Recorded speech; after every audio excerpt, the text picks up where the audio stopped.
In today's video, I'm going to teach you how to use Google Meet on laptop or desktop. By the end, you'll have Google Meet installed as a lightweight app on your computer, so it opens in its own window and is easier to access whenever you need it.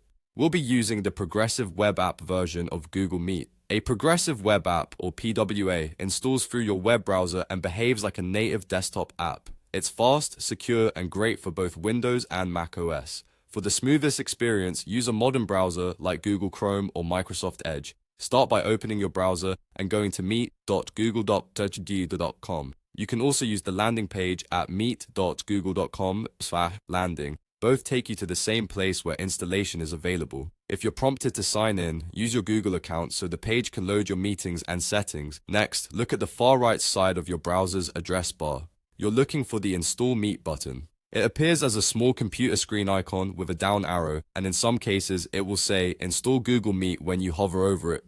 Click that icon to bring up the installation prompt. In the prompt that appears, click Install.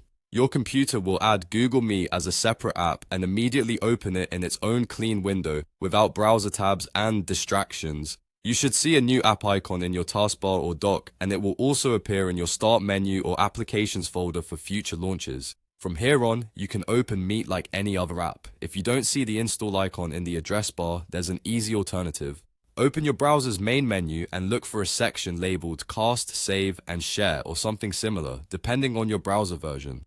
In that section, you'll find an option that says Install Meet. Click it, confirm the installation, and the app will be added just the same. A couple of quick tips to make things smooth. If the install option doesn't appear, make sure you're on the meet.google.com page itself and that your browser is up to date.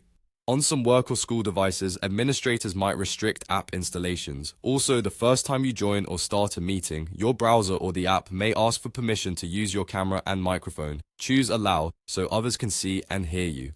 That's it. You've installed the Google Meet app on your laptop or desktop and you're ready to join meetings quickly in a clutter-free window whenever you need.